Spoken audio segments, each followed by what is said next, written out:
A listener production. Hi, Natarsha Belling with you and welcome to the afternoon edition of The Briefing. Coming up in our deep dive, a daughter's very personal fight to expose deep flaws within our medical system. Her expose led to one of the biggest defamation cases in Australian history. We speak with a journalist who has just released a new book about the abuses of power in our medical system and why we need tougher laws to protect the most vulnerable.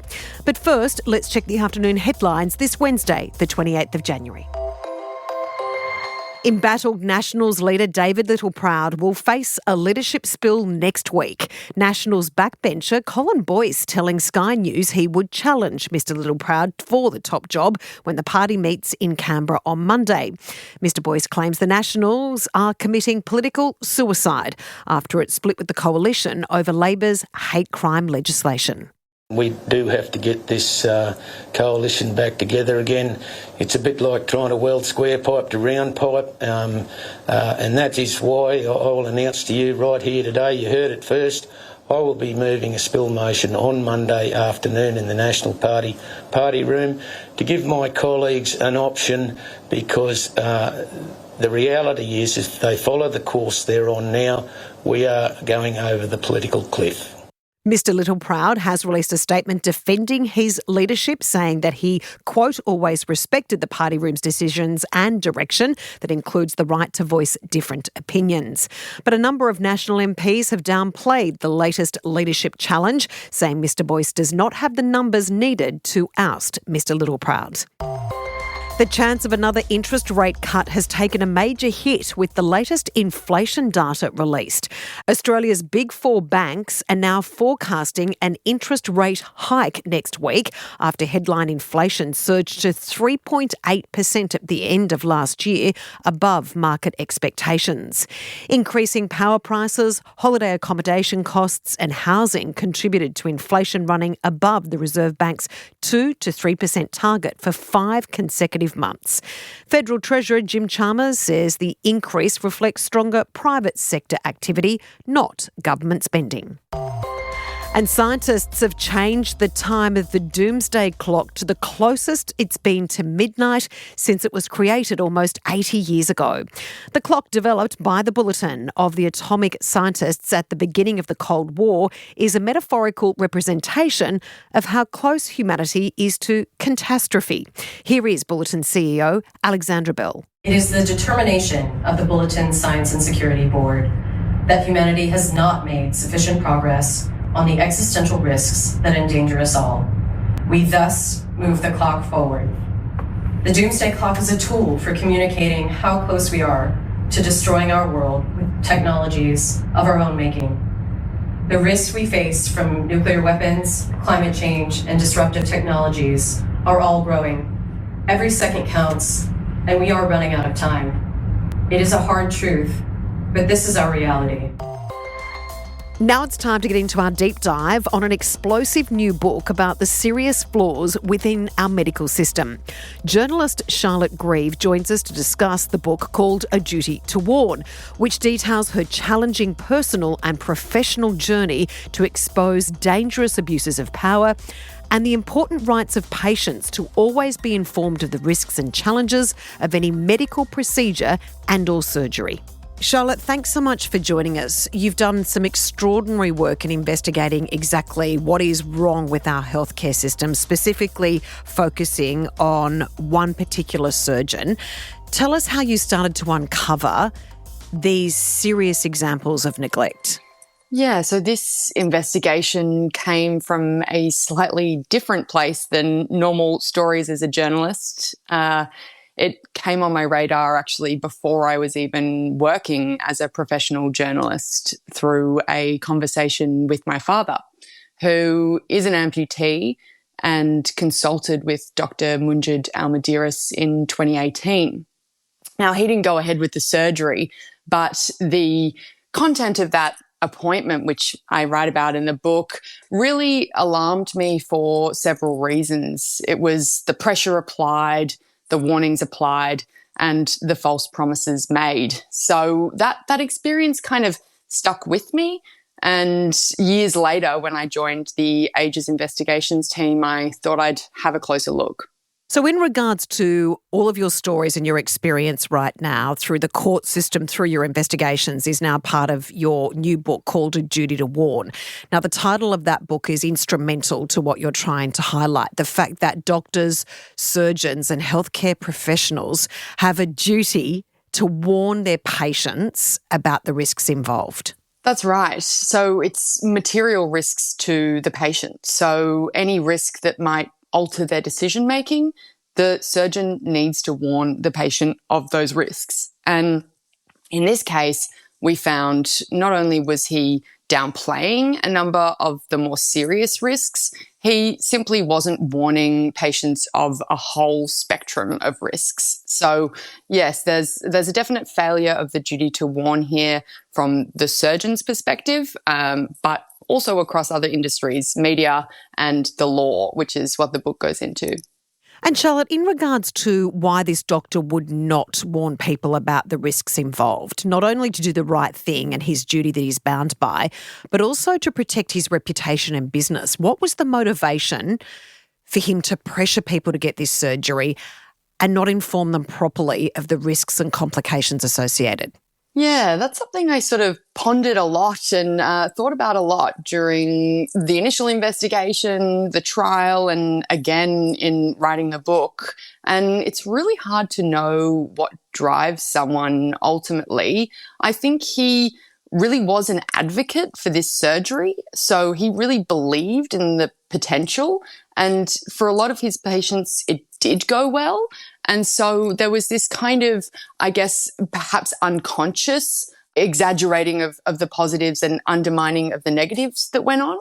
But where this became a little bit more complicated was there was also a financial motivation for him for performing these surgeries. He owns the patent for the implant system that he uses. So each time he performs a surgery, he gets money for the implant and the surgery. So somewhere along the way, and as the judge ultimately found, he did start placing profits and fame above the safety of his patients. And that's the real tragedy of this story.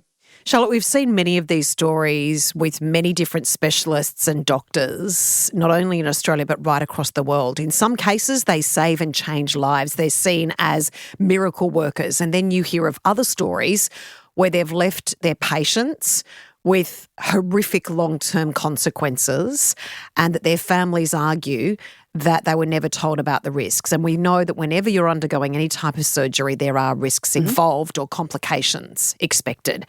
Where do you find the truth? Because that's at the heart of what all journalists want to expose, is getting to the truth. How do you find that? Yeah, so I think with this doctor and with lots of others, there were almost two different Dr. Munjed Al Muderises. There's the supporters who think he's an almost godlike figure.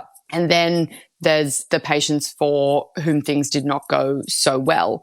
And this was another thing that we kind of grappled with throughout the investigation is, how do you deal with those two narratives? And ultimately what we found was that among the patients for whom it didn't go well, there were significant concerns, serious long-term impacts, and a feeling that they weren't getting the full story when they went into it.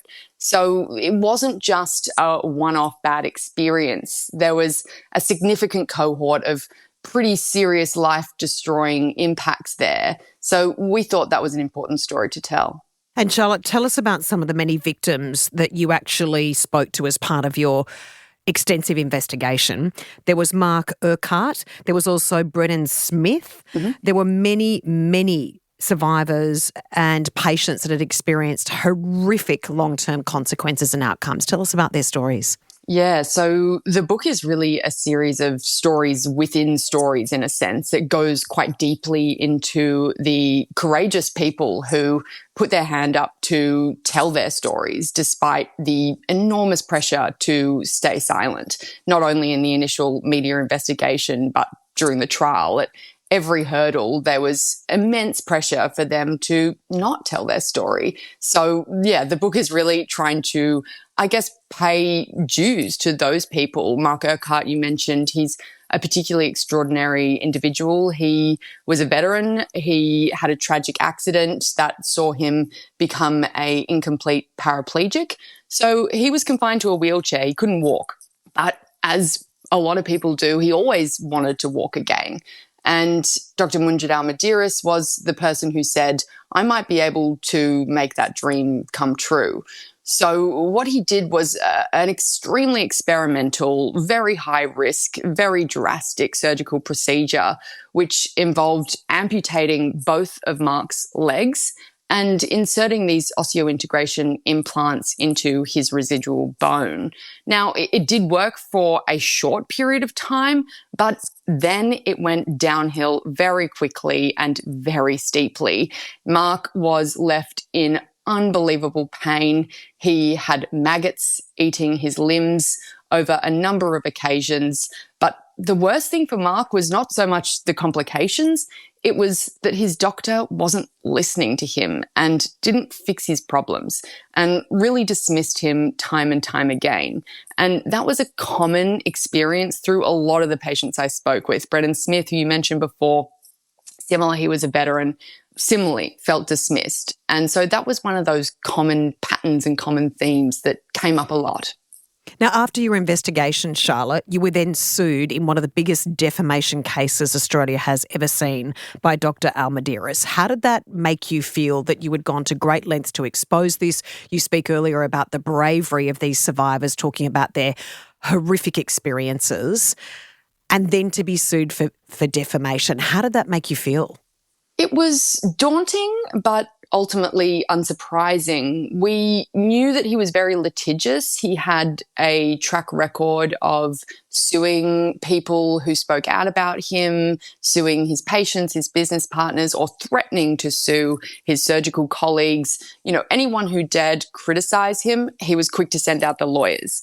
So when I first received the concerns notice, I wasn't surprised, but I was surprised that he took it all the way to trial, because as we got closer and closer to the trial date, the enormous amount of evidence that we had became clearer and clearer. So I thought to myself, he's not going to take this all the way to the end. You know, he'd be mad to do so because it's his reputation that's on the line. It's his money that's on the line. And he's going to have to go against 35 of his patients and their family members who are speaking out about them.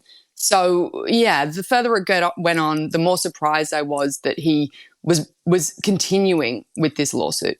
And I know you've referred often, Charlotte, to the fact that, as we know, right throughout history in many, many very high-profile cases, the cover-up is always worse than the crime. Tell us about that. Absolutely. So, I mean, if I was advising him, I would have said right after the stories came out, you know, apologise to the people who feel that they've been wronged. Promise to do better in the future. Look at it as an opportunity for how can I make sure this doesn't happen again. But instead, he went on this scorched earth approach, which was calling everyone a liar, saying everything that was printed was totally wrong. He wouldn't concede any ground. And I think in doing so, he almost proved the point that he is a man, as the judge found, who is often in denial about the truth and simply unable to acknowledge the error of his ways. So I think, yeah, right at the beginning, if he'd taken a different tact, there would have been a lot of, you know, goodwill out there. People do make mistakes. People accept when people make apologies. But digging your heels in and accusing vulnerable people who he does have a duty to care for of lying was pretty low. Charlotte, we know within the healthcare system, we know on so many different fronts it is broken. There are massive funding issues, especially in regional areas. We also know on the positive point of view, there are many hard working, wonderful healthcare workers, doctors and specialists. What would your advice be to someone who is listening that thinks, you know what I've experienced or what I feel about my doctor or specialist isn't okay? What advice would you give them? Well, it's really hard. And I think that's kind of one of the key reasons I wrote the book is because if a patient feels let down or that they've been harmed by the healthcare system, there's very few avenues for accountability. So you can complain to the regulator. Often that takes years. Often that goes nowhere. Often things, when complaints are substantiated, they're dealt with behind closed doors. You can sue for medical negligence. That's very expensive, very risky. The vast majority of those settle behind closed doors as well. So there's actually not a lot of avenues for patients who feel harmed by the system. And journalists are often the last resort. Once a patient has gone through those various avenues and thought, I'm not getting anywhere here, but all I want to do is protect others from going through the same thing I've gone through. So I think there needs to be a lot more transparency in the healthcare system. If a doctor has complaints against them to the regulator, if they've got a string of settled medical negligence cases, I think the public has a right to know about those, and that should be listed on a practitioner's register. But yeah, ultimately, I mean, that's kind of the reason that I wrote the book, to put these injustices and calls for accountability on the record. And the other problem is, Charlotte, everyone always thinks they're the only one. They don't often know that other people have experienced neglect or malpractice. That's the other big issue, right?